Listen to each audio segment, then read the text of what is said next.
Are you gonna tell a Kenyan not to eat nyama choma, not to eat sausages, not to eat all that stuff?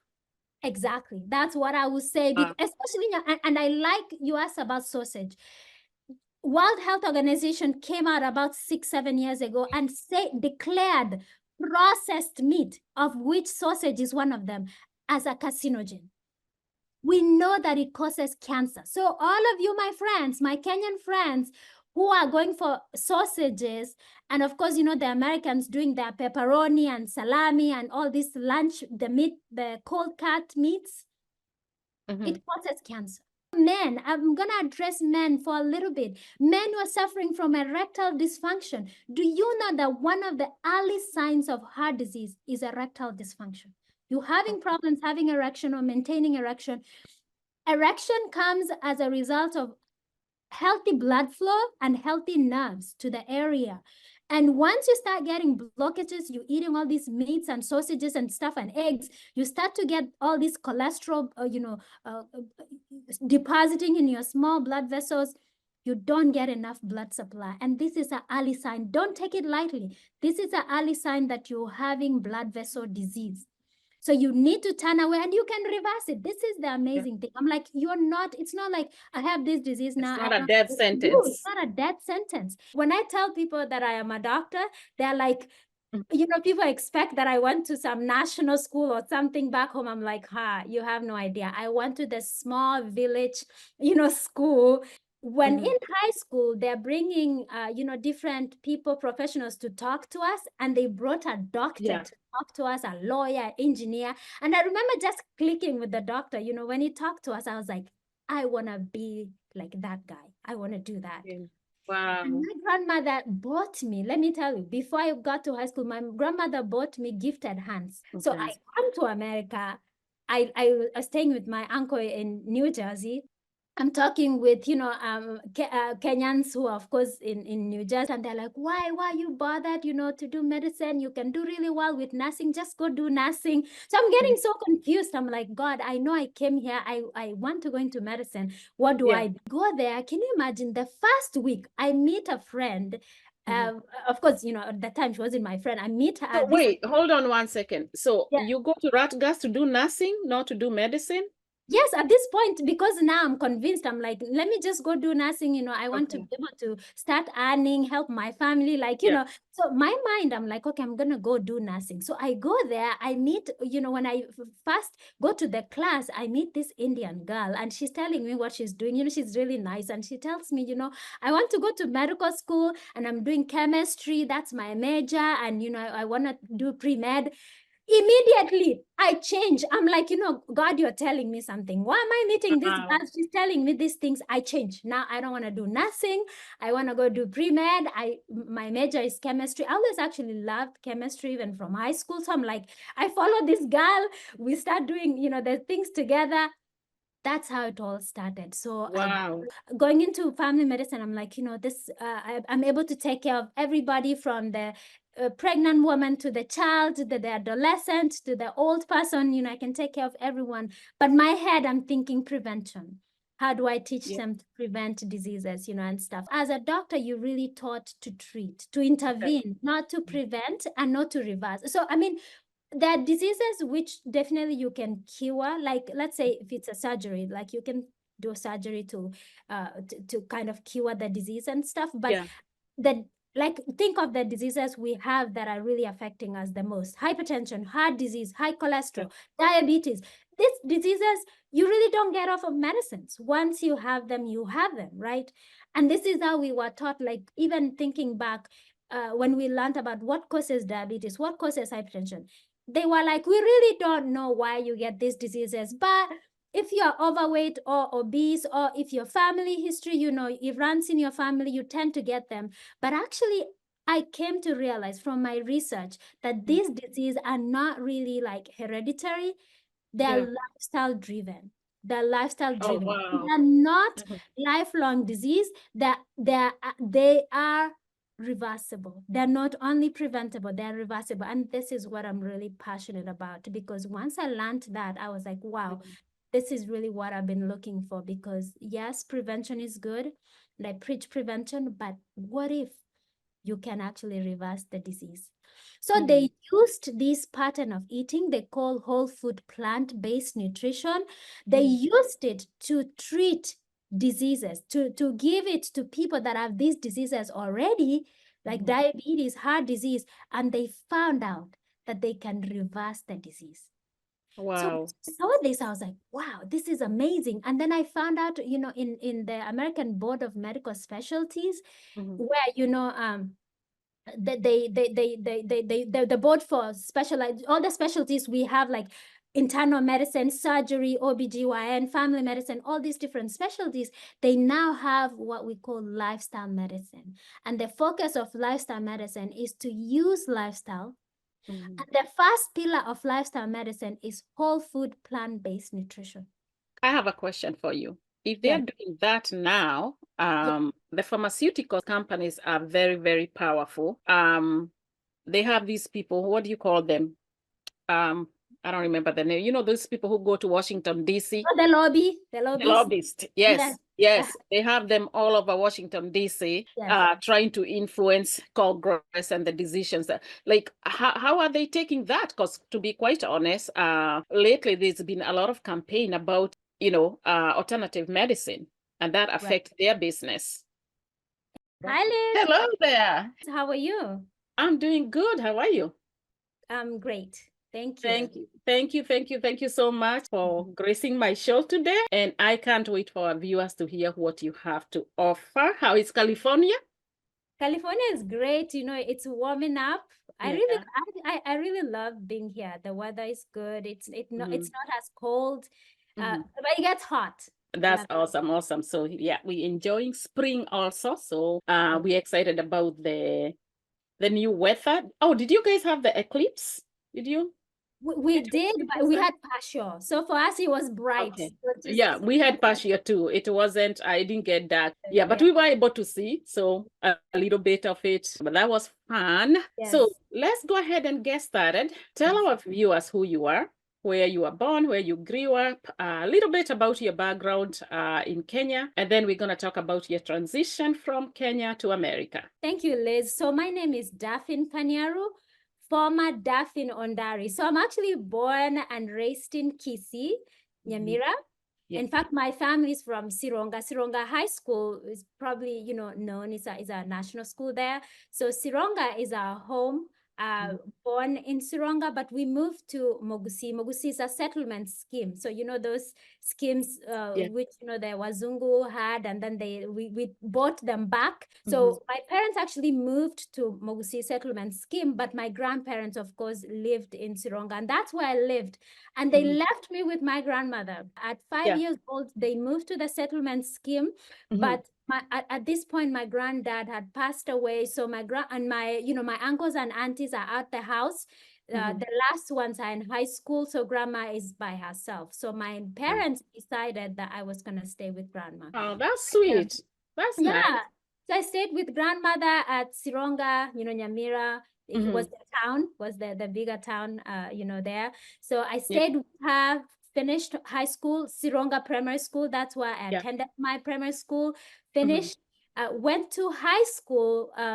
Now I transitioned to, it's at the border of the Kisii and the Kalenjins. It's Chepilat. Actually, the school is in Sotik district. So I went to Moi Minaret High School. That's where I was for 4 years. And I was in boarding school, and it was very close to my parents now. So like when I'm at school, I can look on the mountain where my family was. I'm like, oh, that's home. You know how you get homesick. You just report to school and you're looking like, oh, I just came to school. So it was very close to my parents. I was there for 4 years, and it was a little school. When I tell people that I am a doctor, they're like, people expect that I went to some national school or something back home. I'm like, you have no idea. I went to the small village, school. But it's amazing how God works, Liz. I was, I remember going into school, the first term of school, and I'm like, I was trying to get to Kipsigis, the bigger schools. Back then, I had like 400 58 marks, you know, when we was Yeah. out of 700. So I was okay. I didn't perform super well to be accepted to these schools. So I was, you know, it was kind of sad, because now at this point I'm like, do I repeat standard 8, try to do better to go to a better school? Do I just go to school? So I went to school really late. March 1st is when I joined high school, because my dad. March 1st? Yep. Back in them days, we used to start in January. January. Yes, I was late for Wow. 2 months trying to find a school, and my dad was trying to get me to Kipsigis Girls or Nyahururu Girls. Nyahururu is one of the, you know, big Kisi, you know, schools. Sironga Girls was not as good as then. You know, I did my high school. 1998 is when I graduated high school. 98 is when I joined. Sorry, I joined because I Wait, graduated. you joined high school in 98? 98. Someone? I'll be 40 this year. I went home. My dad is like, actually, you did okay. And I think I was like position 10 in my class. You know, my dad is impressed. He's like, you did pretty well. I think you just go back to that school. So I went back to that school, and I really decided, when I saw that I could perform, I really decided to study. I decided to study, and my school wasn't getting like A's and stuff at the time. You know, it's just a regular school, village school. You get B, you know, whatever. Do you know, Liz, that in the second term, I actually shot from, I got a C plus.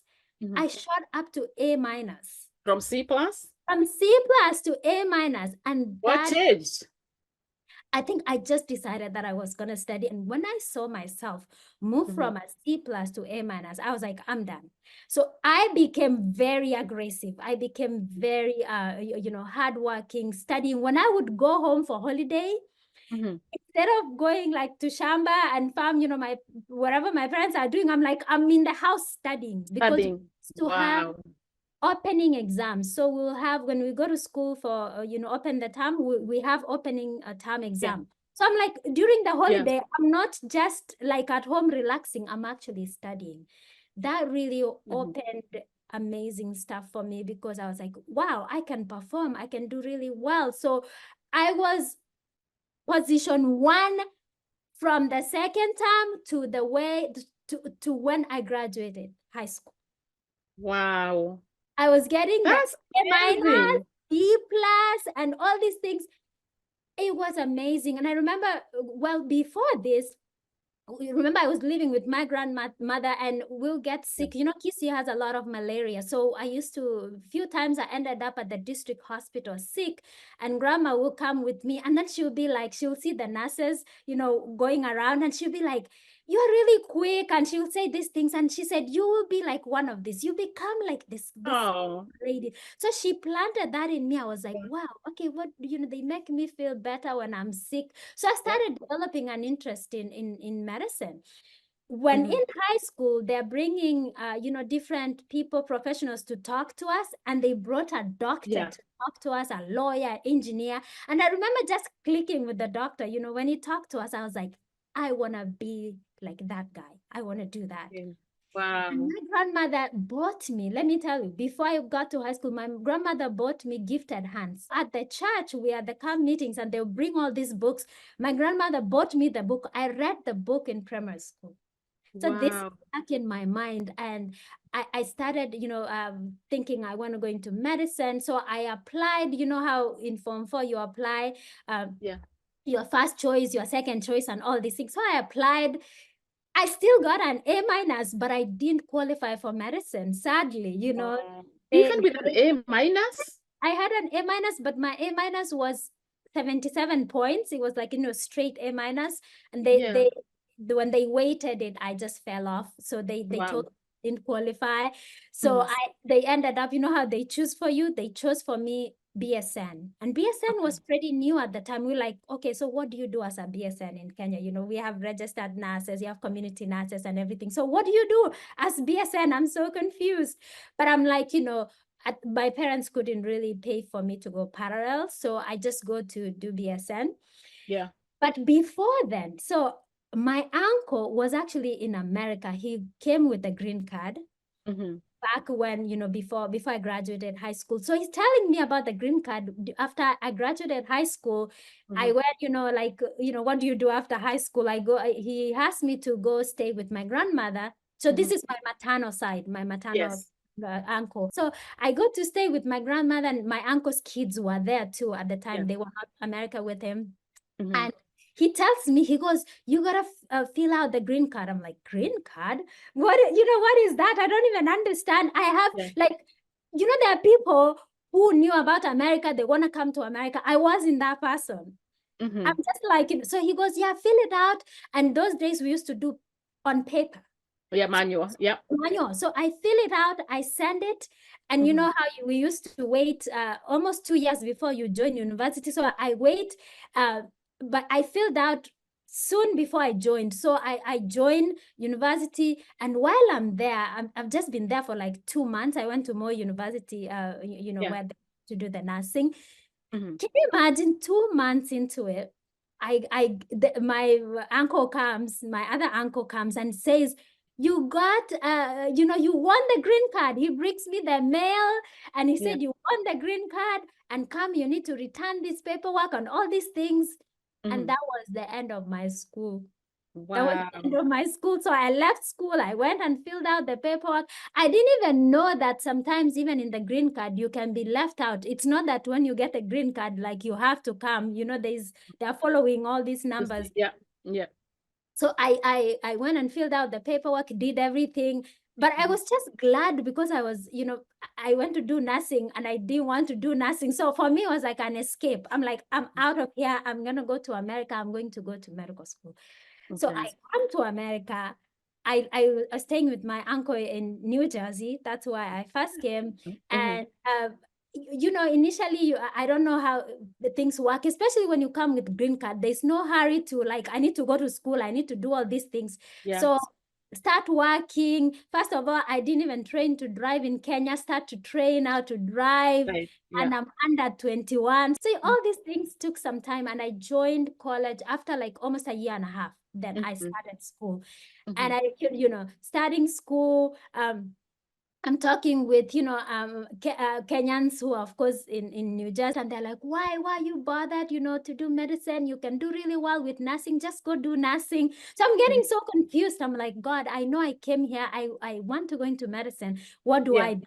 So I fill out, for the college. There's NJCU, New Jersey City University, and then there's Rutgers, which were, these are the school closest to me. So at this point, I'm working in a group home. I'm also doing a part-time, I'm doing 2 jobs, 1.5. So I finally settled for Rutgers because Rutgers had a BSN program. So I go there. A good university. Yeah, Rutgers, Newark. Yeah, it's a good university.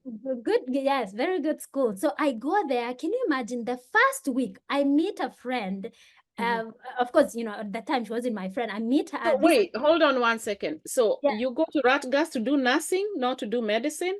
Yes, at this point, because now I'm convinced, I'm like, let me just go do nursing. I want to be able to start earning, help my family, So my mind, I'm like, okay, I'm going to go do nursing. So I go there, I meet, when I first go to the class, I meet this Indian girl and she's telling me what she's doing. She's really nice. And she tells me, I want to go to medical school and I'm doing chemistry. That's my major. And, I want to do pre-med. Immediately, I change. I'm like, God, you're telling me something. Why am I meeting this girl? She's telling me these things. I change. Now I don't want to do nursing. I want to go do pre-med. My major is chemistry. I always actually loved chemistry, even from high school. So I'm like, I follow this girl. We start doing, the things together. That's how it all started. So wow.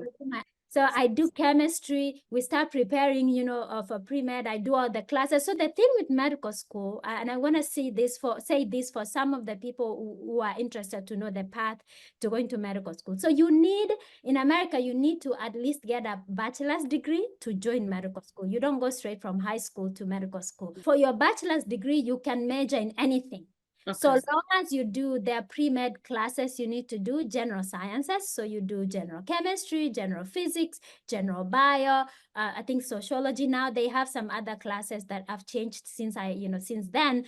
But these classes, once you do them, then you do the MCAT, which is the entrance exam to medical school. And then of course, when they look at your, when they're doing the interview, or looking at who to list for interviews and stuff, they're looking at your GPA, they're looking at your community service, extracurricular, the curricular activities, and they're also looking at your MCAT score. So how long was your med school? 5 years? Oh yes. Oh yeah. Okay. Yeah. Okay. I even, because I was working at the same time, I couldn't take a lot of credits. So Okay. I was taking summer classes. So there was no summer break for me. Okay. Summer classes so I can catch up. My friend, let me tell you. So for the medical testing that, I was telling you about the test you do, MCAT, I didn't even have money to buy the review class. It was like $2,000. Do you know my Indian friend? She bought the review class and she shared with me her login so I can go in, do the practice. She shared her books, amazing, amazing. And then I Are did you guys still friends? You still yes, did you stay she's in touch? actually, she is a child psychiatrist now. Wow. Oh, Yeah. amazing. Still in Yeah. New Jersey or she moved No, on? Massachusetts. She's in Massachusetts. Okay. Wow. So you stayed in touch. Yeah, so we That's a stayed in true touch. friend. True friend. Yeah, so I do the exams and some challenges. I didn't pass the MCAT for the first time. I did it the second. So the first time I was trying to do it on my own, buying books and stuff. It didn't work out. So that's when my friend said, I bought the class, the review course. Why don't you, use it? So I used the review course that she helped me with.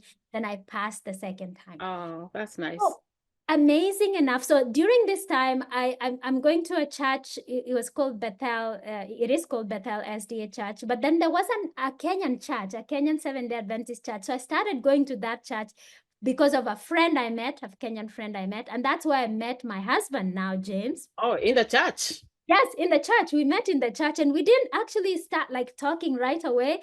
But I remember when you go to church early in the morning and he's there and I'm there, with other friends. And then afternoon, you remain for Bible study. He's there, I'm there. I'm like, you start to notice what's up with not everybody staying at church, coming to church early, staying late. So it kind of started there. We started talking. And then during lunchtime at church, he'll come sit, where I am. I'm like, oh, what's up with this guy? It's probably, just a nice guy, It was so funny. And then he asked me for my number and then, calling me during the week. How are you doing? Just checking on you. Checking on you.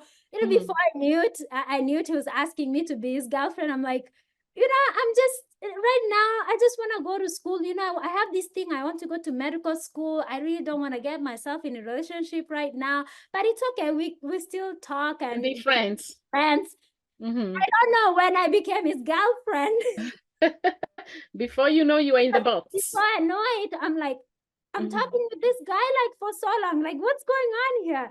Yeah. So it developed. It's a friendship that really developed and just everything just it was flowing, Awesome. And the amazing thing, remember, people are telling me I shouldn't probably do the med school, that it's gonna be, you're Kenyan. Like, what do you think? How do you think you're gonna do this? Yeah. But he's one person. When I told him this is what I want to do, he was like, Go for it. Go for it. What can I do to help? So it was very helpful. And he's actually recommended, apply to this school, do this. So finally, in my third year, that's when I started doing the application. Fourth year, when I graduated, by the time I graduate, I've already been accepted to Loma Linda. When I narrowed down my schools, I was like, I want to go to that school. So I ended up being accepted there. And at this point, we are talking about we're going to get married and all this, but we haven't decided yet. We're just talking. So when I got accepted to medical school, we're like, okay, I'm not just going to go by myself. So we just decided to get married. But we were older. I think he was 26, I was 25. We get married. We moved together to California. At the time, he was LPN and his prerequisites to go into nursing. So when we come, he's trying to apply to California schools to go into nursing. but there were budget cuts, so he had challenges there. So he continued to work. I started medical school. Did you guys know anyone in California, or you just applied No, completely and you left? yeah, no, actually there was a friend, John Kebaso, but we didn't even know them from New Jersey. So it's when he came, he's like, oh, there's he met some Kenyans, because my husband came before we moved. He came to find a house and, all these. So he connected with some people and they told him, there's some Kenyans here. So then that's when he got to meet some Kenyans, but we didn't know anyone moved to California. Yeah, so we moved 2 weeks. I started school and he's working, and we know at this point we have no plans like having kids. Yeah. But guess what? I mean, second year, medical school is tough. I'm telling you, you can't work. Going to medical school, you're really focusing on studying. There's a lot of studying, a lot. I'm telling you. So, and then I become pregnant. I become pregnant in my second year medical school. And I'm like, my goodness, what do I do? When thinking of, when I have this child, then what do I do? And I tell my husband, I go, I'm not going to put this child into daycare. I'm just going to defer school. He goes, no, you're not going to do that. When I have this child, he quits his job. At this point, he was doing like a job and a half. He quits his job and he stays home. That's really nice. Amazing. You stayed home with the child. Stayed home with the child, and I had to take loan because I was taking student loans. I just had to take loan enough to take care of our needs. That's it. Nothing else. So I finished medical school. I finished actually on time, 4 years. Wait, so you are saying your student loan was enough to take care of your college stuff and also maintain the family? Maintain the family, exactly. Okay. And, got some government assistance, you can apply for some stuff, when you're, so we apply for getting some assistance as well. So finished medical school, I start residency. So once you finish medical school, you also go for further training for your specialty. So I choose to go into family medicine. And this is where I will say a little bit about what I do now. So growing up Seventh-day Adventist, I knew about lifestyle, especially nutrition. So I knew about plant-based nutrition, even though my family was not really plant-based nutrition, and how, it affects our health. I started learning about it. And one of the big reasons going into medical school was prevention. Like, how do we prevent, like heart disease is in the #1 cause of death, and it's preventable. So I was like, how do you prevent this? And learning all this from church, like how using nutrition can help these things, was really something that stuck with me. And so going into family medicine, I'm like, I'm able to take care of everybody, from the pregnant woman to the child, to the adolescent, to the old person. I can take care of everyone. But my head, I'm thinking prevention. How do I teach them to prevent diseases, and stuff? So as I continue my research, now I go into residency, and I'm doing, of course, when we are in medical school. Is residency when you guys go to work in hospitals and you're being trained by another doctor?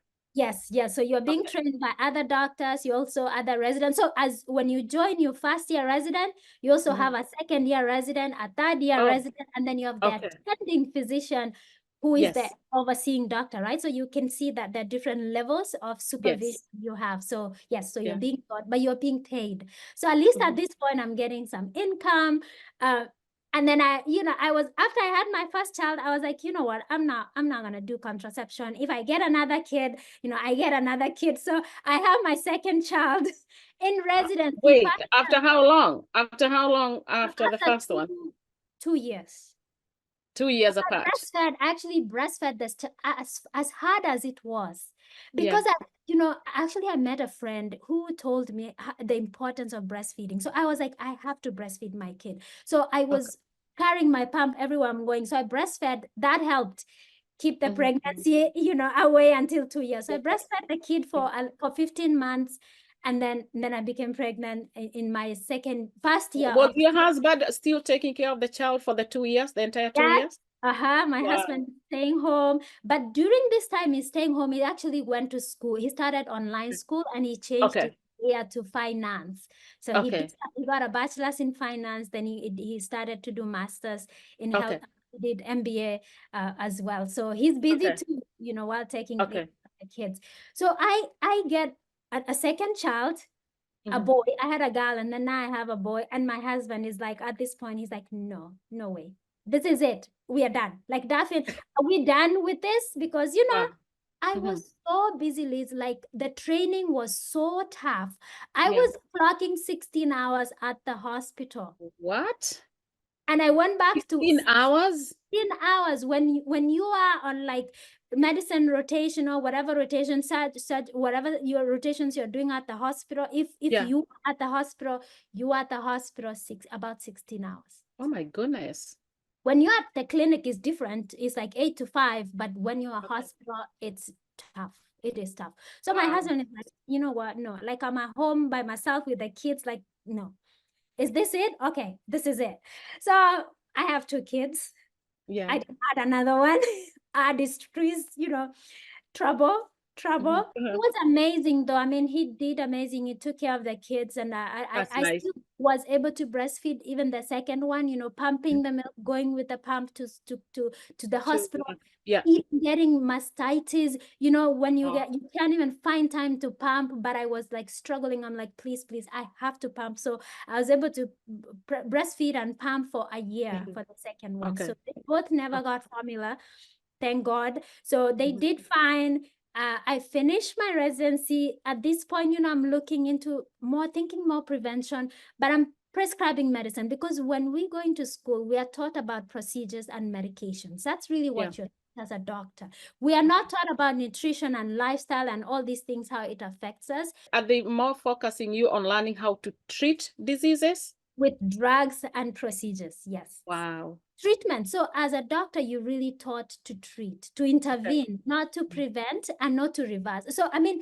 there are diseases which definitely you can cure. Like, let's say if it's a surgery, like you can do a surgery to kind of cure the disease and stuff. But Yeah. the like think of the diseases we have that are really affecting us the most: hypertension, heart disease, high Yeah. cholesterol, diabetes. These diseases you really don't get off of medicines. Once you have them, you have them, right? And this is how we were taught. Like, even thinking back, when we learned about what causes diabetes, what causes hypertension, they were like, we really don't know why you get these diseases, but if you're overweight or obese, or if your family history, it runs in your family, you tend to get them. But actually, I came to realize from my research that Mhm. these diseases are not really like hereditary. They're Yeah. lifestyle driven. They're lifestyle Oh, driven. wow. They're not Mhm. lifelong disease. They are reversible. They're not only preventable, they're reversible. And this is what I'm really passionate about, because once I learned that, I was like, wow, Mhm.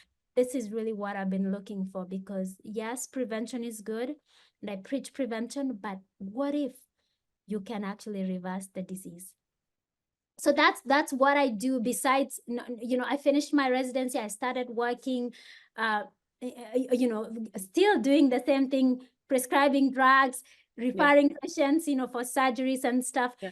While I'm searching, Mhm. I find a lot of literature, a lot of articles and stuff and books about doctors who have done research about Yeah. lifestyle, and they Mhm. noticed patterns. They were like, there are cultures who don't have these diseases we have, Yeah. the same degree we have them, and they realize that these people have this pattern of eating. Like, they eat plant foods mostly. Their Mhm. lifestyle is different. they Yeah. they exercise, they're active, they're socially connected. They have all these different things in the lifestyle which we don't have. Mhm. And they used, especially the nutrition, they really realized that nutrition drives a lot of diseases. So Mhm. they used this pattern of eating, they call whole food plant-based nutrition. They Mhm. used it to treat diseases, to give it to people that have these diseases already, like Mhm. diabetes, heart disease, and they found out that they can reverse the disease. So when Wow. I saw this, I was like, wow, this is amazing. And then I found out, in the American Board of Medical Specialties, Mhm. where, the board for specialized, all the specialties we have, like internal medicine, surgery, OBGYN, family medicine, all these different specialties, they now have what we call lifestyle medicine. And the focus of lifestyle medicine is to use lifestyle And the first pillar of lifestyle medicine is whole food, plant-based nutrition. I have a question for you. If they're doing that now, the pharmaceutical companies are very, very powerful. They have these people, what do you call them? I don't remember the name. You know, those people who go to Washington, D.C.? Oh, the lobbyists. Lobbyists. Yes. They have them all over Washington, D.C., trying to influence Congress and the decisions. Like, how are they taking that? Because to be quite honest, lately there's been a lot of campaign about, alternative medicine, and that affects their business. Exactly. It is, the pioneers. So when I'm doing all this research, I find all these different doctors, Dr. Neil Barnard, Dr. Dean Ornish, John McDougall, there are different ones, Farman. There are many doctors that are doing this. I mean, not as many as compared to the rest of, there's a lot of doctors. Yes. But there's a lot of resistance still, but they're doing a lot of work. They're making progress. It's slow progress, but the lobbying, like you said, the lobbying is crazy. It is ridiculous. Because, even when they went to this, these pioneers went to the government telling them that, you should not, in your dietary guidelines, you should not recommend for people to have 3 servings of dairy, when we know that actually, especially for Black people have lactose intolerance. Like a lot of them have lactose intolerance. So why would you recommend for people to have 3 servings of dairy when we know that a lot of people are lactose intolerant? Not only that, there's a lot of health effects that we have from consuming dairy. Dairy is not our food. Can you talk about that? Because I've heard a lot that cow milk, that we drink is not good for you. We grew up being told drink milk, good source of protein, but we now realize that milk is actually not good for us, like cow milk. Cow milk is not good for us. It's good for the cow, for the calf. You see how they grow so fast? It's good for them. The 2 top nutrients in the milk is lactose, which is the sugar in the milk, and fat. Milk is a high-fat food, high-sugar food. You see how the calf grows so fast. So even when they tell us drink milk for calcium, it's not that the milk has a lot of calcium. Like I said, the top nutrients are fat and, lactose and fat, right? So the cow gets its calcium from the grass, right? And the vitamin, they tell us to drink the milk for vitamin D. Actually, the vitamin D they added to the milk is not even natural, right? They added it. Oh, is that so? Yes. It's not natural in the milk, because I always see milk. Vitamin D is the first thing you see over there. They added it. Next to calcium. The factory, they added. The calcium is, it has calcium, but vitamin D is added to it in the factory. Wow. So, and the main source of vitamin D is sunlight, right? Yes. You really, the food, when it comes to food, you can get in some mushrooms, but the main source is sunlight. So milk has a lot. Question for you. Yes. Is it true that even when it's winter, you can still go outside and get vitamin D? Because we have a thing where we think you only get vitamin D certain times of the year. And when it's winter, oh no, there is no reason for me to be out there. You should go outside. Even when you think that there is no sun and all that, you still get some UV rays, because that's what you need. Expose, some skin, even if it's just your face. But for some people, you may want to take a supplement, because you're not going to get enough. You're not going to get enough, especially in North America. We have our weather is kind of extreme. So, but sunlight is not just good for vitamin D. It's good for your mood. It's good for your sleep. It's good for the immune system, your cardiovascular health. It's good to go outside, regardless. Yes. Okay. Right. So let me, Liz, before we forget, the milk. So milk has a lot of issues, high fat, high cholesterol. It has cholesterol. And then it has hormones. Hormones are natural in the milk, right? They have estrogen. In fact, one of the reasons we have premature puberty is because we are pushing all these milk products to these kids, and they have all this estrogen, excess estrogen, and they go into premature puberty, right? And then they gain so much weight, because the reason we gain weight is actually because of fat. High fat intake leads to weight gain. It's not the carbohydrates. Everybody's talking about carbohydrates leading to weight gain. It's not carbohydrates, because... Okay, I want to make sure we understand this. Yes. Are you literally saying it's not the ugali, it's not the chapatis, It is the fat. It's the fat. I mean, the chapati, yes, because you cooked it in fat, but it's And actually it not has, the wheat. It's not the wheat. It's not the ugali. It's not the fruits that made people gain weight. It's the fat in those foods. Because even when you think calories, yes, weight gain is calorie excess, but if you're consuming high fat food, it will tip you over to calorie excess. And when your body wants to store excess calories, guess what? It's fat, right? It's storing. So why would the body convert carbohydrates to fat when there's already fat lying around, running around in your body to store? so what does it do with the carbs then? What does the body do with the carbs? Does it break it down? No. So let me tell you, every cell in your body, every cell, every process in your body that you're not even aware of runs on glucose. It runs on glucose. So the purpose of glucose in your body, in my body, is to run all the processes we need for survival, right? Okay.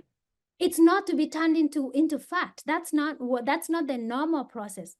Okay. But when we have fat, when the body sees fat, unless you don't have glucose, that's when it will use fat as energy.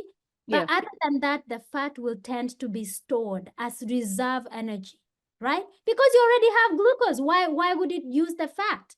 It will store the fat for later use. But guess what? We are constantly eating. We are constantly eating. We are eating carbohydrates. We are eating fat. So we're really providing the body for stuff to just store when we eat this high-fat food, right? And this is why when people go ketogenic, they go low-carb diet because they're depriving the body of carbohydrates, forcing it to use fat. So you are supposed to deprive the body of fat. Yes, you're supposed to limit carbs. fat, not carbs. You do not, you shouldn't be limiting carbs because this is the thing, Liz. You have the efficient fuel for the body. And that efficient fuel is glucose. Yeah. Carbohydrates. Yeah. So that's what we need to give the body. And when you look at the plant foods, they are mostly carbohydrates because that's what you need most. That's your fuel. Look at the fruits. Look at the grains, even beans. Beans are about 60-70% carbohydrates, even though we think of them as protein.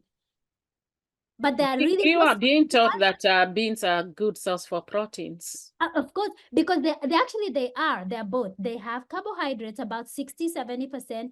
They're 20% protein. They're about so they are more carbs than proteins? They're more carbs than protein, which is right. Oh, wow. Which is how it should be, because Liz, remember, what you need most is carbohydrates. You do not need a lot of protein and you do not need a lot of fat. Say that again. You need what you need most is carbohydrates, because how do you run your body? Everything you're doing right now, it's running on carbohydrates. That's the most efficient energy fuel. Let me tell you, today, if you decide, like I see people do this, they're eating, nyama, they're eating meat and vegetable, and forcing their body to use fat and protein for energy and stuff. That is an inefficient energy, and it makes you sluggish because your body has to process all that and make it into energy. You are sluggish, and now you're eating food that is high fat, high protein. It's affecting your body. You're getting all that cholesterol, all that fat. You're storing it. I mean, of course, you're using it because you have deprived yourself of carbohydrates, and you can lose weight. You can lose weight eating this way. But is this a healthy way to do it? No, it's not. Are you going to tell a Kenyan not to eat nyama choma, not to eat sausages, not to eat all that stuff? Exactly. That's what I would say. Especially, and I like you asked about sausage. World Health Organization came out about 6-7 years ago and declared processed meat, of which sausage is one of them, as a carcinogen. Do you know what that means? We know that it causes cancer. So all of you, my friends, my Kenyan friends, who are going for sausages, and of course, the Americans doing their pepperoni and salami and all this lunch, the meat, the cold cut meats, it causes cancer. We know that. And we're seeing a lot of rise in cancer in the age of 30 and 40.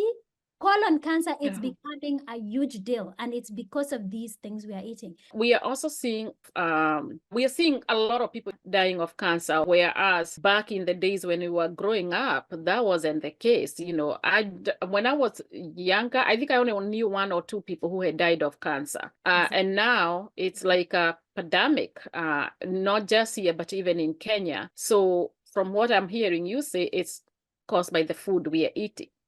It's the food.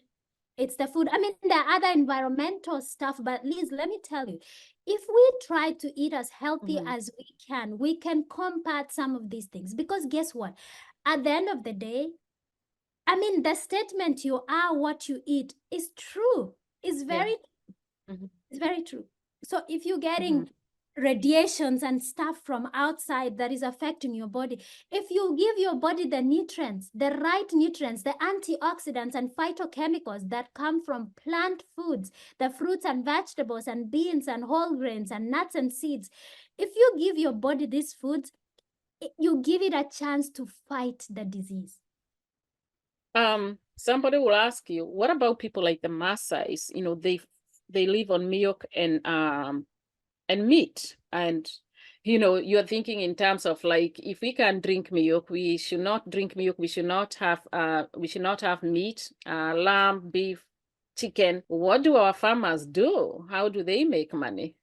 Exactly. That's, you know, we have to change. Honestly, these, like, if we are going to change our you know, our health for the future, for now and for the future, we really have to start changing. And you know, let me tell you, for example, even if, let's say, the Maasais and people who you know, breed these animals or keep these animals for food and stuff, if they were to grow them in a natural way, right, in a natural way, without speeding up their growth and everything, we won't have enough to feed, to be slaughtering cows and chickens and pigs. Of course, you know, pig is not even a clean animal to eat to begin with.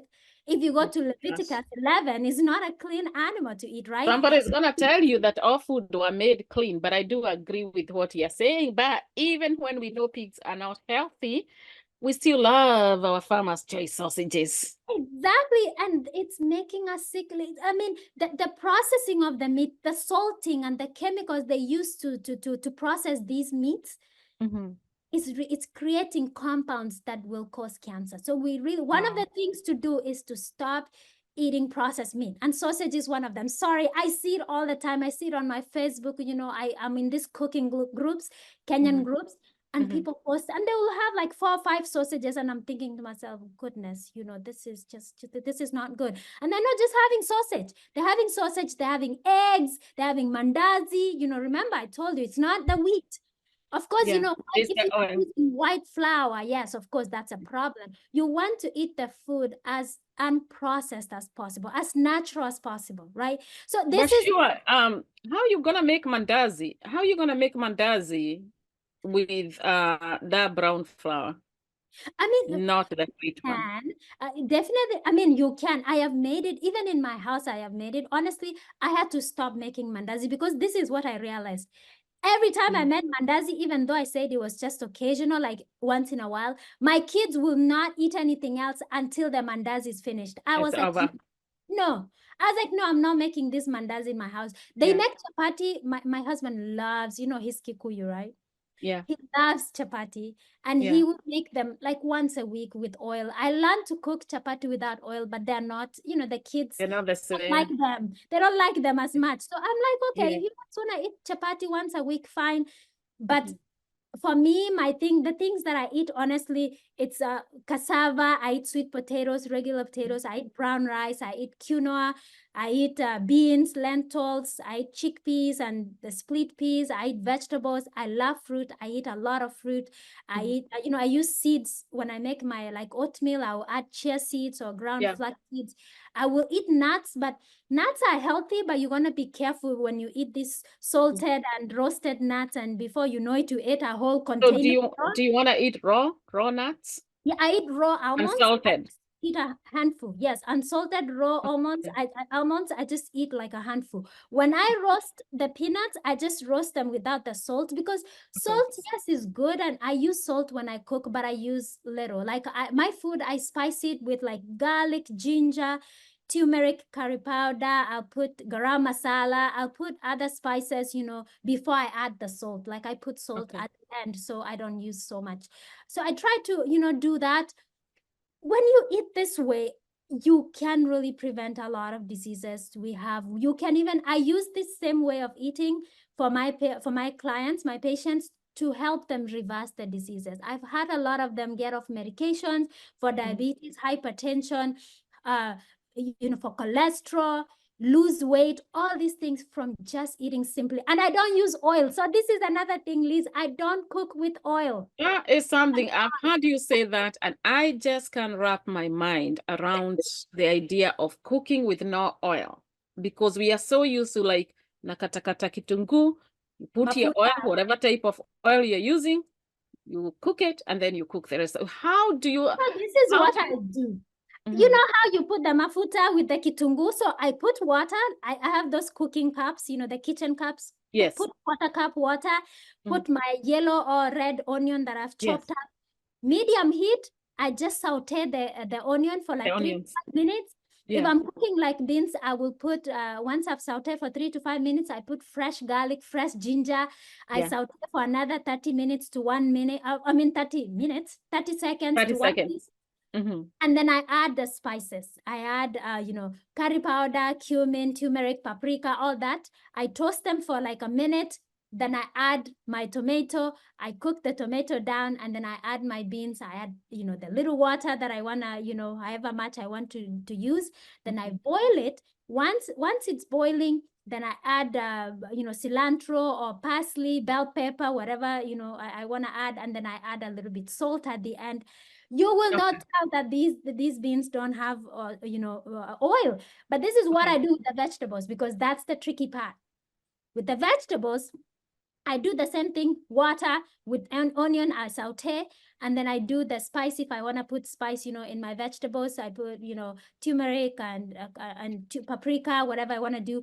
And then I put the tomato, I cook the tomato down.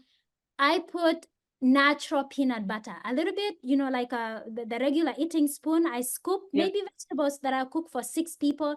I put a scoop of natural peanut butter, but make sure it's natural. Not the peanut butter from the stores. The ones you get from the store. I make it, actually, the store that I go to, they have nuts in the container, and I just press the button. I know it's nuts in there, and I make my own. I know some people make it at home, but because at the store I can find it. Or if you buy it from the store, make sure the ingredient is just peanuts. It doesn't have canola oil, sunflower oil, and whatever. I have a question for you. When I buy like almond butter or peanut butter, I go for the one that says organic. But even that, when you open it, you see all these, or the first thing you see floating at the top of it is oil. Why do they put oil in it again? So that actually can naturally happen, even if they didn't add oil. So read the ingredients. Make sure if it just says almonds, it's fine, because it's going to separate. And this is the good thing. When I buy my own from the store that I make at the store, I don't keep it too long for it to separate. The one you bought from the store probably been staying there for weeks, and it has had time to separate, right? So it could be just its own natural oil, not to be added. It could be. So just read the ingredients, make sure it just has the almond. So I put the little peanut butter, and I mix it well. It forms like a pasty mixture. I add a little bit water, so that when I put my vegetable, it's not too dry. So once I mix that really well, then now I put my vegetables, whatever vegetable I have, spinach or skuma, cabbage, anything I want to cook, I put the vegetables now, and I mix, and then I add a little salt at the end, and I'm good to go. You will not tell these vegetables. Wait. Are you saying if I come to your house and you cook for me with no cooking oil, I will enjoy the food, and I will not even figure out this chick did not put any oil in the food? If I didn't say anything, you won't know. Wow, that's amazing. That's awesome. Yep. So I mean, it's overrated. And especially back, I tell people, I eat like cooking a oil. person. What? Cooking oil is overrated? Yes, cooking oil is over. In fact, let me tell you the problems with cooking oil. First of all, empty calories, right? Every tablespoon of oil is 120 calories. Yeah. A tablespoon of sugar is 60 calories. So do you see how what people are so scared about, I don't want to eat these carbohydrates or whatever, but they're consuming a lot of oil. You're still consuming a lot of calories from using these cooking oils. So I should not be worried about taking my coffee with 2 teaspoons of sugar every morning. No. Because that's the first thing we are told to cut off, whether it's for your health, whether it's for weight loss, or they tell you something like cancer loves to thrive in a body that is consuming a lot of sugar. Or there are times we hear that even if you eat fruits, and it's a good thing, be careful because they have a lot of sugar. It's good sugar, better than the regular sugar, but be careful with fruits also. We've had that a lot. So you are saying that's not the case. Let me tell you, Liz, I tell people, because I use sugar. I use raw sugar. Yeah. The less processed, the better. If you can find Yes. raw sugar, it's a little bit Yes. better. Okay. But I make uji in my house every day, and I use sugar. But my uji is not tasting sugar. I put a little bit for the taste, right? You understand Yes. what I mean? Like, Yeah. but I tell people, our problem is not really sugar. It's And like you said, we now fat. have generalized even to say limit your fruit. Yeah. Our problem is not sugar. And even when we think cancer thrives in sugar, it's really not the sugar. I'll tell you, cancer thrives in those animal foods, those meats, and those fats, those high proteins, because this is the thing. Let's talk about amino acids in a little bit. So the difference between animal protein and plant protein, and when we talk plant protein, we're talking about all plant foods, because all plant foods have protein and they have all the essential amino acids. So essential amino acids are amino acids we need from our diet because we cannot make them. The body cannot make it. We need it from diet. So what I found out in studies is that animal protein has all the essential amino acids in high levels. High levels. But when it comes to plants, the essential amino acids are varying in proportions. So you will find one food has high of these, low of these, high of these. So they thought that because of that varying, proportions, that plant protein was not good protein. But do you know what? The fact that plant protein has varying proportions of amino acids like that is actually what makes it better. Because animal protein being high in all these amino acids stimulates all kinds of hormones in the body that actually promote cancer growth. It promotes growth of everything, even cancer.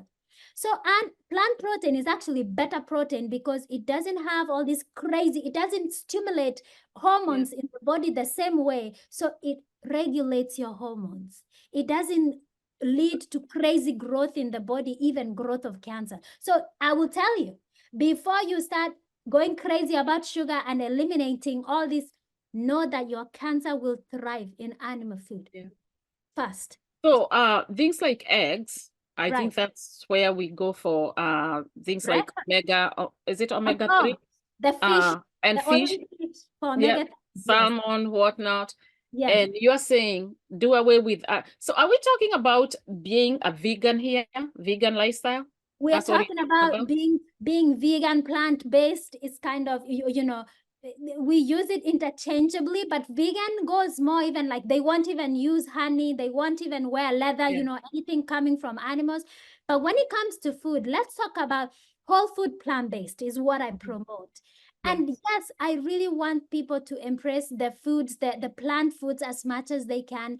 And it depends on how healthy you want to become. If you want to really get into your health and take control of your health and be as healthy as you can, I would say go 100%. Because even a little bit, can you imagine, Liz, if you knew something was affecting you, but you're like, I still eat a little bit of it, I'll get a little bit of poison, So it really depends how healthy you want to become. If you want to really take charge of your health and just eat food that is good for you, then I'll say just eat plants, because you can get all you need from plants, all the essential amino acids, all the protein you need, even the omegas you're talking about.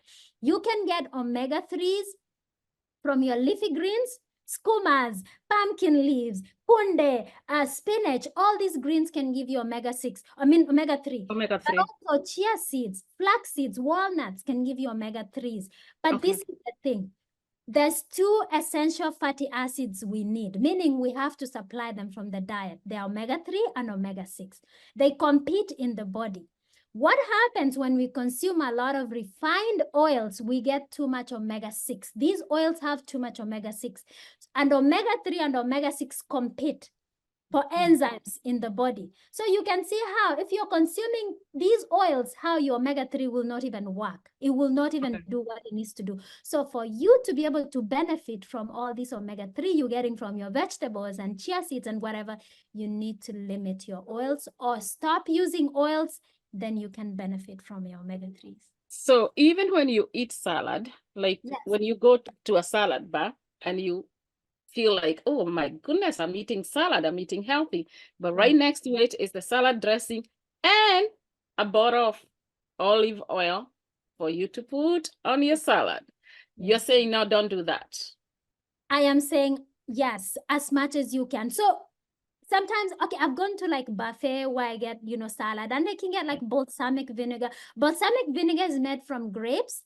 So I can use that, can help me eat my salad. Put some sunflower seeds, those have oils, but even all your plant foods have oils, each one of them.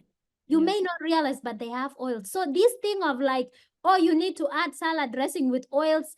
No, you have oils naturally in those foods. But if you want to boost your oil, content in your food, add some pumpkin seeds, add some sunflower seeds to them.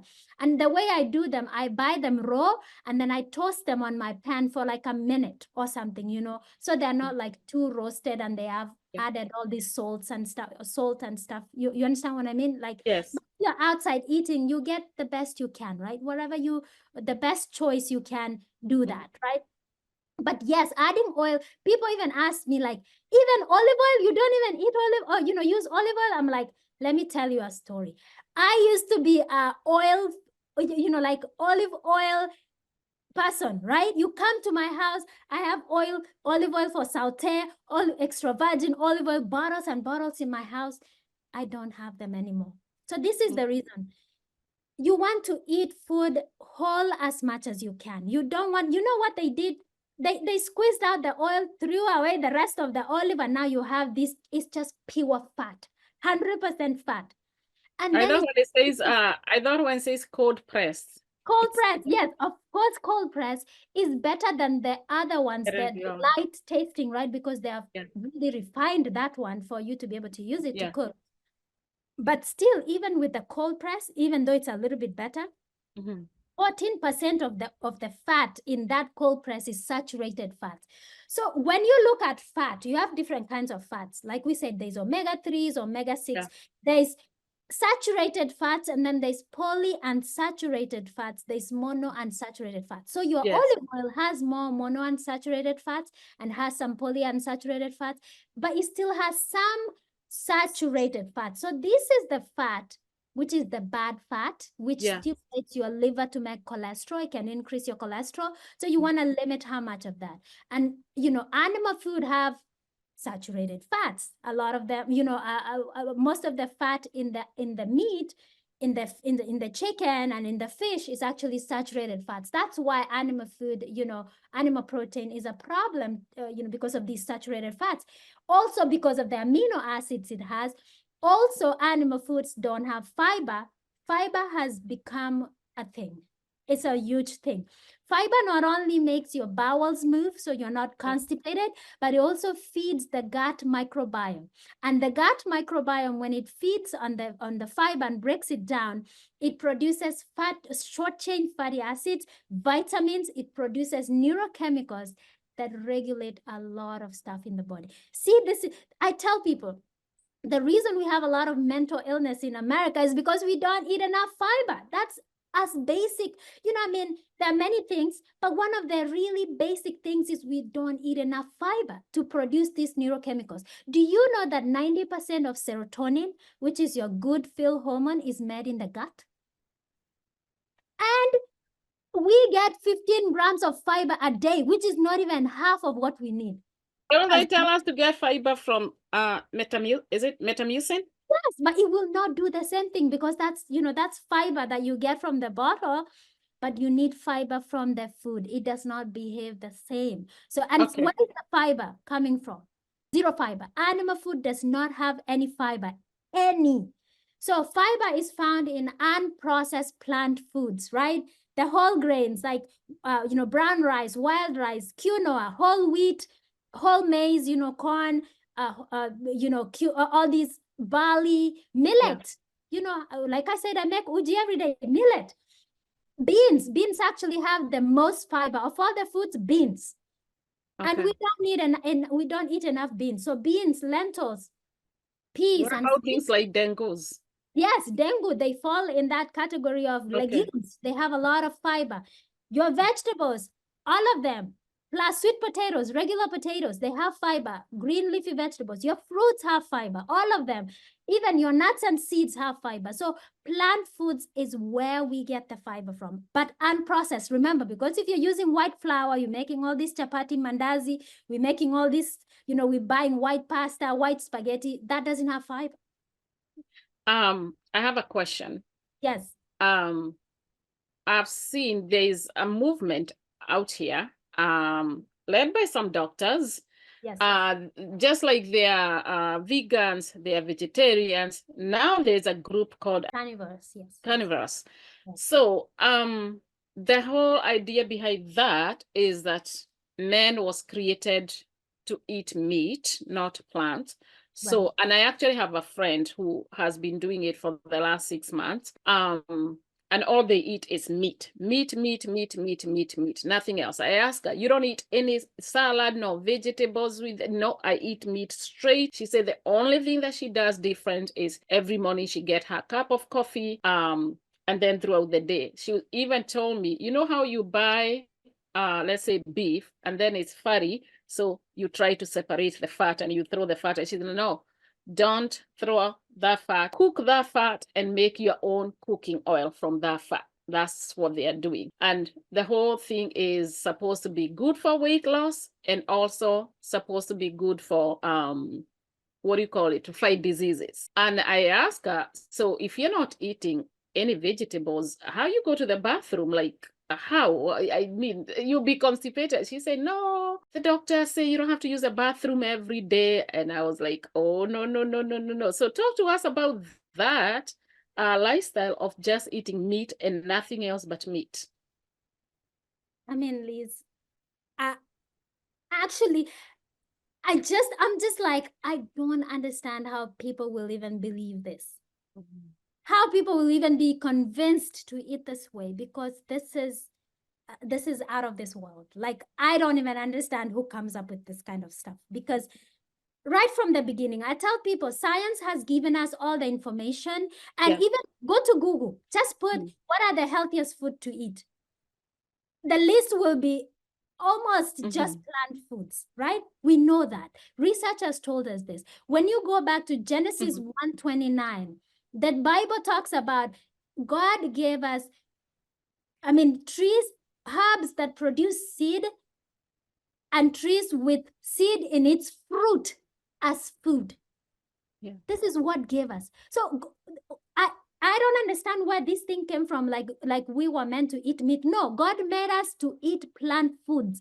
And even the other animals, when you go back to creation, even the other animals were not eating other animals. This comes after fall, right? And like I said, we need fiber. Our bowels need to move. This thing of, you don't have to use the bathroom, my goodness. I don't understand why people will believe this kind of thing. Do you know fiber? Even fiber by itself, when you go to the bathroom and it's cleaning out everything, it cleans out, it goes out with some cholesterol, it goes out with excess estrogen and everything. So when you're actually having this bowel movement, you're also eliminating some of these compounds from your body, right? So this is so wrong, because we're not eating fiber. You are reabsorbing them. You are reabsorbing all this cholesterol. So these people are really up for disaster. They can lose weight because they have eliminated, now they have eliminated a lot of food from their diet. They can lose weight, but their cholesterol is going to go high. Their gut is really going to get messed up. They might seem for now that the disease is improving because they're losing weight, but I'm telling you, disaster is brewing. It's brewing. Please do not believe this kind of thing, because anybody who tells you that plant food is bad for you, please run away, because that cannot be right. Science, the Bible has told us, the Bible has told us that, and science has proven it, that we need this plant food. We need fiber. Plant food, like I said, they have antioxidants and phytochemicals, which are special. This is what gives the plant their color. You see how when you go to the store and your eyes are attracted to the yellow and red and green, we are meant to naturally be attracted to these colors, because these compounds protect our DNA and our cells from damage, from oxidative damage, which is what leads to DNA damage, leads to degeneration. So plants really regenerate our body. So you are talking about how even from the beginning, God created plants for us to consume. Yes. Somebody's going to tell you, Jesus and the disciples, they were the champions of eating fish. That was their livelihood, of eating fish. But and you're right. I see, of course, we see that in the Bible. And like I said, if you look from the beginning, yes, the diet was given. But after the flood, we see animal food consumption starting. And, there were sacrifices. Of course, the priests were eating these animals for sacrifices and everything. But we have to realize that not everything in the Bible that was permitted is actually beneficial, or is what was meant to be done. You understand? Like, that was the culture, yes, and they did that. But again, even when you look at that, and the animals were in their natural environment and they were eating them, but you realize that most of their food was not really coming from different. Bread. We're talking about bread and grapes and all these, plants. So most of their food wasn't really the way that we are doing it. It wasn't how they did it. Because now what are we actually doing? We fish farm, we put them in this small area, and there's like thousands of fish. Do you know that 80% of antibiotics we use in the US go to the animals? Because we cannot afford to lose these thousands of fish in these fish farms. We feed them with antibiotics to prevent them from getting these, diseases and dying, right? Yeah. If we are getting them from the ocean, let the animals grow the way they grow, let the chicken grow for 18 months and stuff. You think we'll have enough to consume how we consume? No, we won't. Yeah. And that will not affect us so much, because we only eat it in occasions, the way we used to eat back home. I tell people, when you think about eating, eat like the poor person. You know, the way that I used to think when I lived back home, and I used to, you could get just 2 pieces of meat and vegetables, and you're like, man, we are poor, that's why we eat this way. That's how we should eat, because most of our food should be coming from plants, if not just only plants. I tell people, if you're already sick, don't even play around with it. Turn away from this animal food. Don't play around with it. Turn away from processed food. I know we didn't talk much about processed food, but what I've been talking about is, let's eat whole plants. So this, again, tells you that processed food doesn't have a place, because this processed food is actually engineered perfectly to make you addicted. They put sugar and fat and salt, the perfect ways. You keep going back for it, right? You eat these chips and you eat this. So this is why we get all this, because we're eating this way. And the milk is a big one, because I remember, of course, myself growing up in Kisii, like, I drank at least 1 cup of milk every day. I mean, like, they lost so highly of milk that I remember when we were growing up, President Moi had introduced milk to school, maziwa ya Nyayo. Exactly. And they'll give you milk, but of course it was the processed milk and all that. But one thing I wanted to get back into, and I know you want to talk about processed food, is even though you're talking about plant-based eating, I want you to clear that as a vegan, because there was a time I had tried to become a vegan after watching the documentary, What the Health. The Health. Yes. But okay, you mentioned that there are people who are vegan, not because of their health lifestyle, but Yes. because they are animal Right. animal activists. Yes. Like they won't even eat honey or anything. But when you're vegan and you try to buy this, for example, Beyond Meat, all right? Well, I remember when we were vegan, we would buy a lot of that because it cooked, I mean, it smelled and tasted almost like meat. I mean, like the thing even has some liquid that is bloody, you know? So, very expensive. Right. So you are saying even if you are vegan, you have to still avoid some of this vegan food. It's not meat, but it's highly processed or You whatever see, else they mix in it.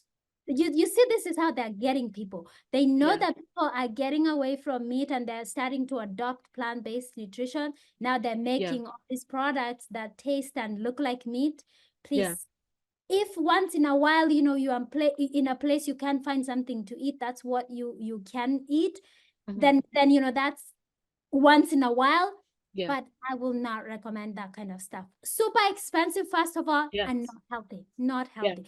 And it has a lot of oil too, and a lot of additives. You know, you look at the ingredient list, is so huge. You don't want to do that. You want to eat simple ingredients, like I said, you know, just natural foods, the grains, the beans, the vegetables and fruits, the nuts and seeds. You just want to keep your ingredients as simple as that. For me, the most processed thing I eat at my house is tofu. okay. Tofu is soybeans that have been, coagulated. It's soy milk that's coagulated to form Mhm, this block. This mhm, block of it's called tofu, and mhm. it's bland. It doesn't even. It's not spiced. It's not anything. So you spice it yourself. You do Yeah, whatever you want to do with it. yeah. So I make scrambled tofu. I make like teriyaki tofu. I stir fry tofu. That's the Mhm. only thing. And I do my kids. You know, I get soy milk for them. I actually make soy milk myself. Okay. Just the soybeans, remove the skins, and I blend the soybeans with water and then just sieve it through a cheesecloth and the Mhm. colander, the sieve thing, Yeah. and just simmer it. And I have my soy milk. So I do that with my Um, soy milk, but I do buy soy milk as well sometimes. So mhm. that's as far as, you know, processed, as far as I go. My kids used to love, you know, box cereals. I really limit buying those to my house. Yeah. Box cereal, you know, a lot of sugar, a lot of added sugar, a lot of, you know, they have oils as well, and they Yeah. might say whole grain, but sometimes just be careful because they might even say, you know, whole grain or all these different grains, but they're not even fully 100%, you know, whole grain. So Mhm. just be careful with what you're buying. I go oatmeal. Oatmeal is my thing, my to go to breakfast thing. I make oat cookies. I make oat And waffles. this is the raw oats, not those The instant. rolled, yes. So I use the old-fashioned rolled oats. Yeah. I Mhm. do sometimes use the steel cut. The steel cut actually have a really good nutty, like a Okay. nut taste to it. They take longer to cook, but you Okay. know, you can use those as well. But the Okay. rolled ones, the old-fashioned rolled ones, they're very versatile. That, you know, I can use them to make different things. You know, so I have those, you know, at my house all the time. So you're saying somebody eating maybe a sweet potato or a doma for breakfast is eating more healthier than somebody who has an egg, a sausage, or Weetabix with milk. And because the person in Shags is eating domas or gouaches in the morning, and we call, like you said, we call that poor.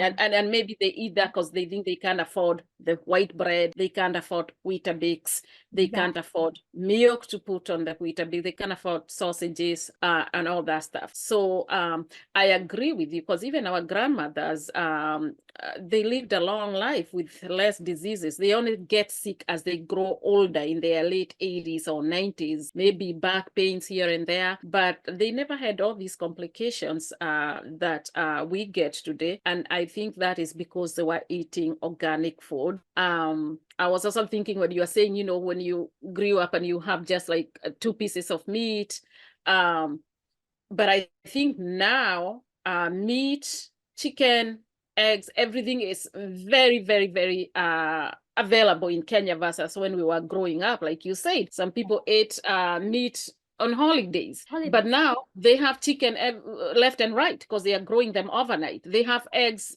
left and right because they are developing them like God knows, like they are manufacturing them. Factor, yeah.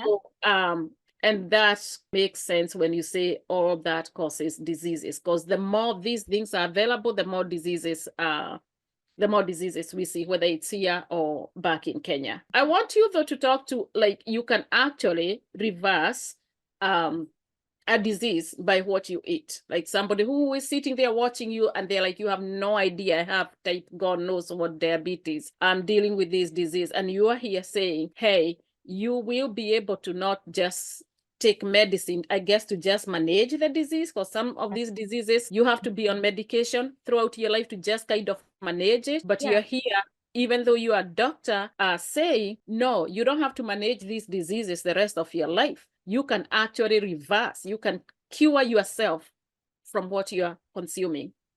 That is exactly what I'm saying. And you know, that's amazing. The body is so forgiving. You can imagine it takes years to develop diabetes.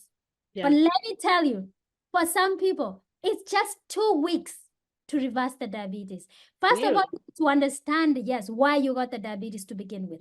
While everybody's talking about you ate too much ugali, you ate too much soda or whatever, you ate too much carbs, you actually didn't get diabetes from that. You got diabetes because you accumulated too much fat inside your body. And it's not that you accumulated too much fat because you turned your ugali into fat. No, because you ate chicken that has fat, because you ate eggs with fat, you ate pizza, because you ate fish, processed food, you know, you ate chips with all the oils. So people need to understand, because this is the thing.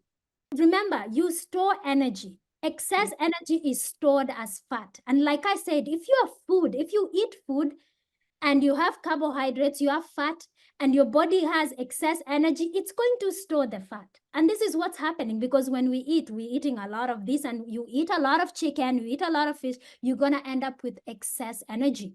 You're going to end up with excess calories. And guess what? The fat you ate in that chicken will be stored. This is the thing, because every gram of fat is 9 calories. Every gram of carbohydrates is 4 calories. So your fat is energy dense, So you accumulate all this fat inside your cells, inside your muscle and liver. You should not be having fat, excess fat in those places, right? These places shouldn't be having too much fat. And these are the places that intake glucose. So the way that glucose works, you digest your food, you break it down. Glucose is the end product for carbohydrates. And your insulin is the hormone that allows your sugar to leave the blood, to get into your cells, to get into your liver, so it can be stored for later use. So you store glucose in your liver as glycogen. You also intake this glucose to your muscle, and you store some of it as glycogen as well. Not fat, glycogen, right? So this is what happens. When you have too much fat inside your muscle and liver, your body goes, remember, every gram of fat is 9 calories. So what is your body sensing? Too much much calories inside your cell. So what does it do? Because insulin is supposed to allow glucose to come in. Now you have too much fat inside the cell. Your body needs energy, but now it's full of energy. What does it do? When it sees glucose, it goes, I don't want it. I am full of energy. I'm full of fat. That glucose, I don't want it. So your insulin, instead of opening the channels to allow glucose to come inside the cells, it goes, no, no, no. We don't need more energy. We have energy. Basically now, where is your glucose going? It stays in the blood. It has only 2 places to be in it. It's either it goes into your muscle or liver, or it stays inside your blood. What your glucose was never meant to be high in your blood. It goes everywhere. It goes to your brain. It goes to your eyes, to your kidneys. Everywhere. Starts to cause damage everywhere, because it sticks. It sticks to different proteins. Deforms them. It just starts to cause issues everywhere, right? So once you stop eating this high-fat food, guess what? You have now stopped putting more fat inside your body, right? Because this is the thing. You can always store fat. People don't understand this. You have unlimited capacity to store fat. Understand that. That's why you can find somebody weighing 150 kilograms, 300, 400, 600 pounds, because your body has unlimited capacity to store fat. right? So you stop intaking these fats. The fat that you already have, your body will start using it. It will start using it, because this is another thing that happens. Once you stop eating this animal food and high fat, you actually increase your metabolism. Your plant foods, they have done this in studies. When you eat plant foods, your thermal energy, like the thermic effect of food, this is the energy you burn after eating food. When you eat plant food, you have thermic effect that is increased up to 5 hours of eating food. Your plant Wow. foods. So by eating plant food, you also increase your metabolism.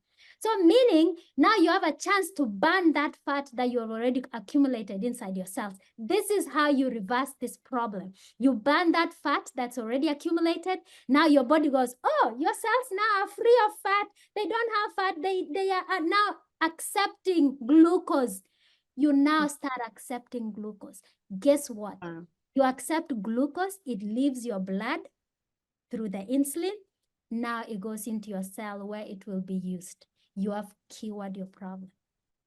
First of all, you took us back to a biology class in high school about how all this breaks down. Oh my gosh, that is some good information. And I know some people may not agree when you say you can reverse, but I know I've had a lot of doctors saying you can reverse any diseases based on what you consume, based on the food that you eat. Right. I'm glad you said we should not be eating, as much as we love meat, we should not be eating a meat diet or whatever you want to call it every day for whatever reason it is, because that's not good. I mean, as much as I love meat, I cannot even imagine eating meat all day long, all week, all month with no vegetables. But you're also saying if you have the disease, you can reverse it, but we can also prevent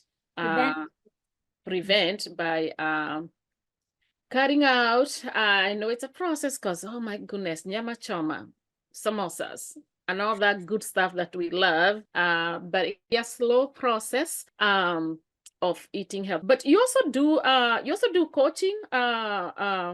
You want to talk about that? How, because I know you work with people, help them with their diet, help them with their I guess health lifestyle, I would call it. You also have a book. I wrote a book. It's called The Future of Medicine to Prevent and Reverse Chronic Diseases. So this is all that I'm doing. I'm talking, I am passionate about diabetes, but this is not just about diabetes, because this same way of eating, you can reverse not just diabetes, you can lose weight, you can reverse cholesterol, you can reduce your cholesterol, high blood pressure, prevent Alzheimer's. Do you know that it's becoming a big problem?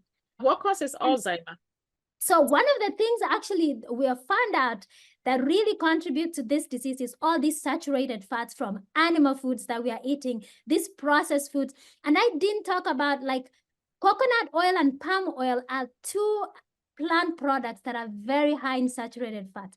And I used to love to use coconut milk. I'm telling you. Are you saying we also can't use coconut oil or palm oil? Coconut oil and palm oil are very high in saturated fats. Look on the ingredient. So these are the two plant products that I tell people you gotta stay away from, because they have a lot of saturated fat. You can eat the coconut, the fruit, here and there. A lot of people don't even like get it to eat. Can you extract your own oil? Like, let's say avocado oil. Can you extract your own oil? That's you see, that's the whole thing. Yeah. Eat the avocado, because once you extract products, from these foods, you're not getting the whole food, because the whole food was supposed to be eaten as a package. It comes with everything good for you. Once you start extracting stuff, that's when we run into problems, because then concentrate stuff that can start to harm us, right?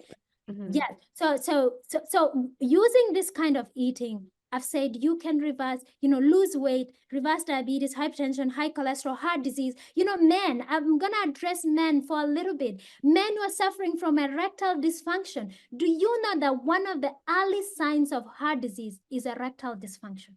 You having problems having erection or maintaining erection.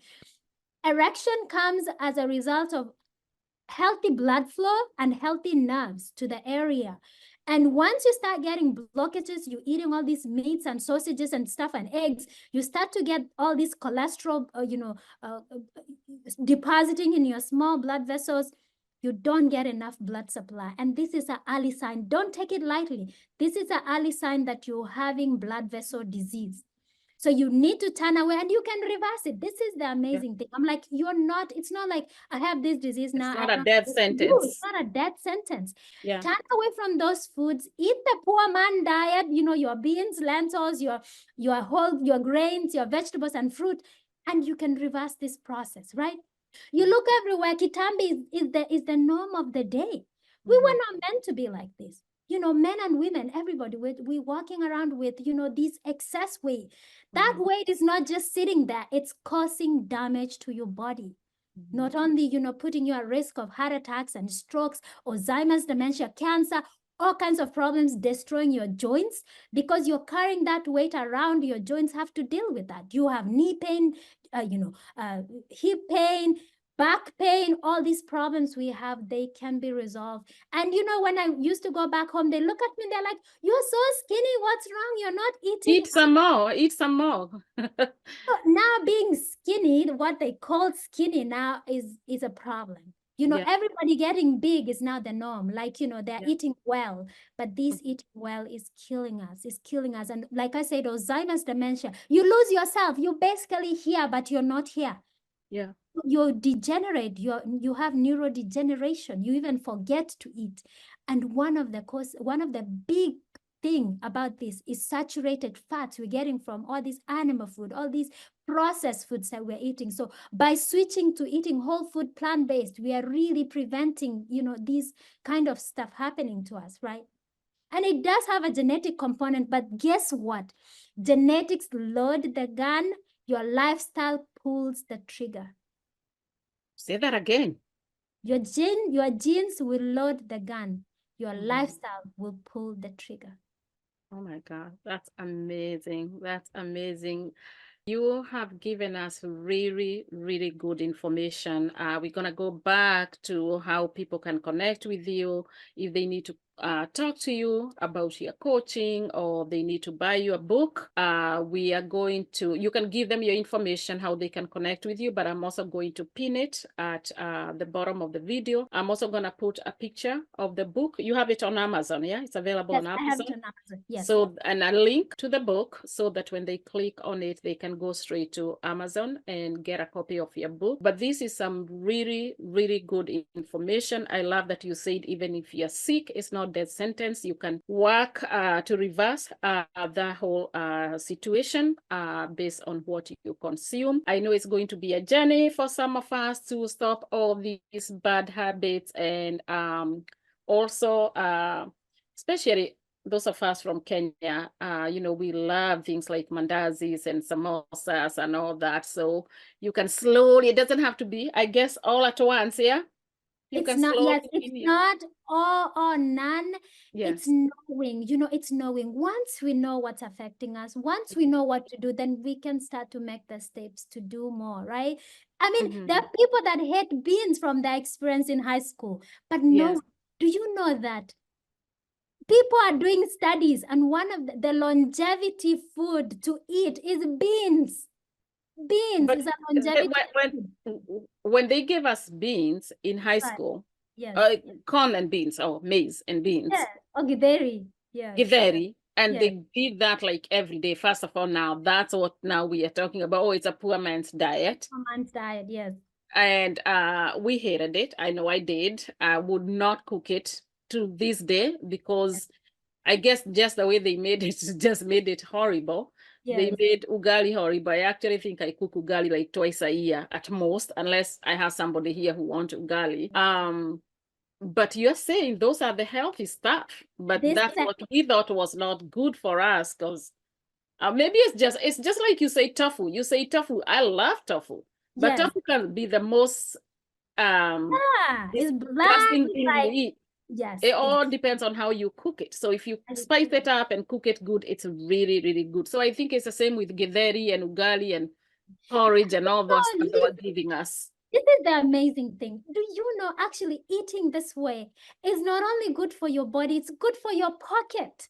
I tell you, I go to the store where I buy my food, and I don't know, it might be different back home, but where I buy my food, I go to, they sell them in bulk. I buy my rice. I do like brown jasmine rice. I buy my beans and stuff. Honestly, this stuff doesn't cost me a lot of money, and we eat it.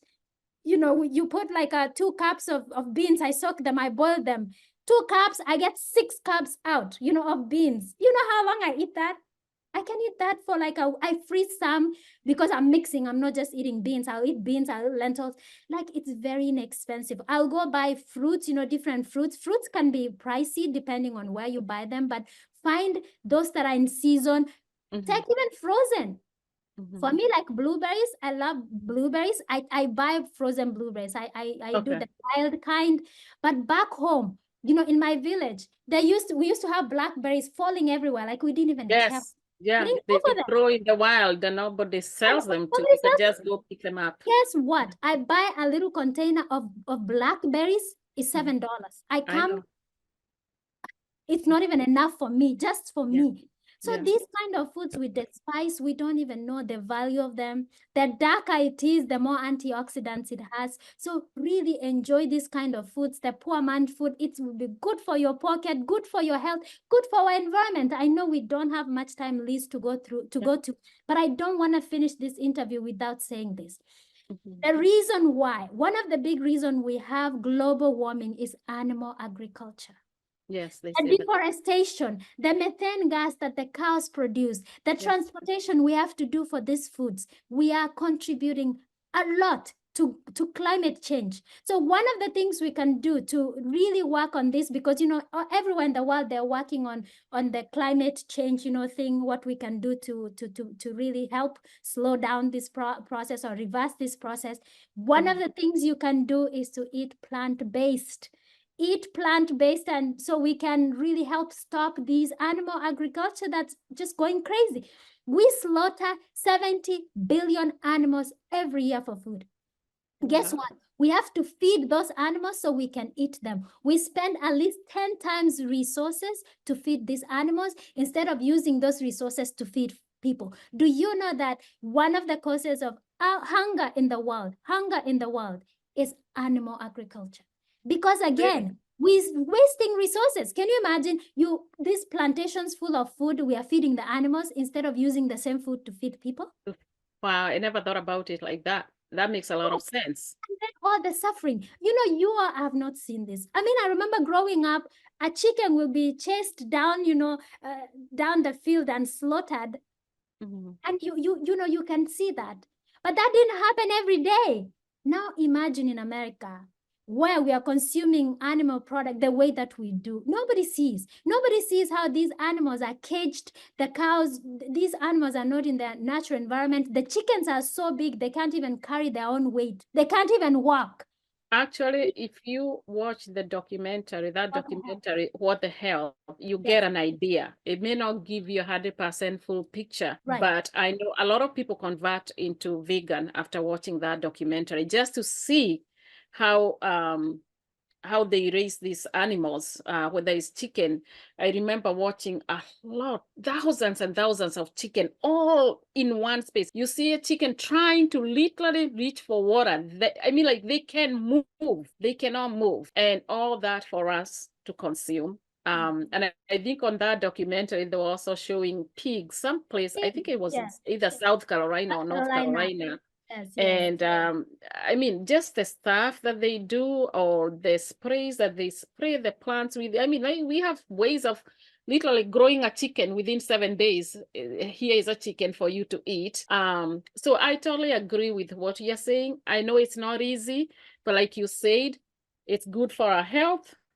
For the environment. It's good for our pockets. We save money when we don't have to buy all this expensive stuff that is not good for us, and also good for the environment. So it's a win-win. Yes, it's a win-win-win all around. All the way around. So that is amazing. Tell them the name of your book. I also want you to talk about your coaching program. Is this a group coaching? Is it individual coaching? Talk about that. So I do practice medicine. So I'm trained in family medicine and also certified in lifestyle medicine. But my passion really is in lifestyle medicine because, again, I've always had this prevention. And then now I found out about reversal. I'm like, how exciting. And I want to reach people back home. Honestly, I want to reach everyone, but especially our people because, I want to share the information because I don't want them to be misled. The other day, I thought, this low carbohydrates, carnivore, ketogenic, and all this diet is something that we have here in America, but it is at home. It's at home. They're talking about it and they're doing it. So I want to share this information because we don't want to we are getting them. I know we are getting these diseases, but mostly like in the big towns. But I don't want this thing to get into the village. Already we have an issue with our food where we despise our food. I remember growing up despising, the ugali and skuma and pumpkin leaves, we call it sosa, despising these foods. But I want people to embrace these foods. Don't sell your beans to buy the meat, that you will come eat once when you can eat your beans for 2 weeks, right? Don't do this kind of thing. Don't go getting that pizza and that, whatever. So I want to share this information with our people, and our people, suffering with diabetes, heart disease, and not losing weight and all these problems. I want to share this information with them.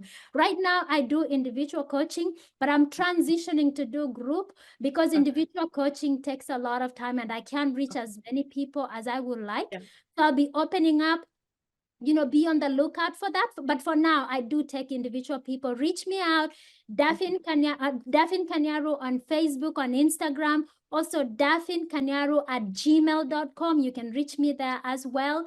I do have a YouTube. It's called Lifestyle Medicine Global. But I post about the foods I make and I talk about, health and stuff. So you can get some information there.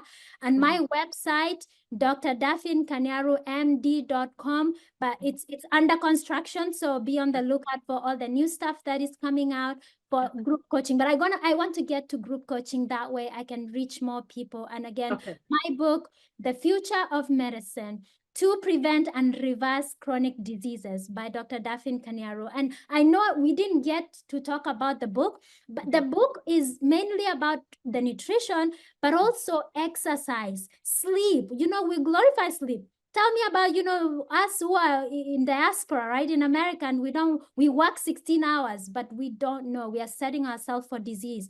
Social connection is very important. Avoiding risky substance. I didn't get a chance, but even I'll We're going to bring you back. I'm going to bring you back.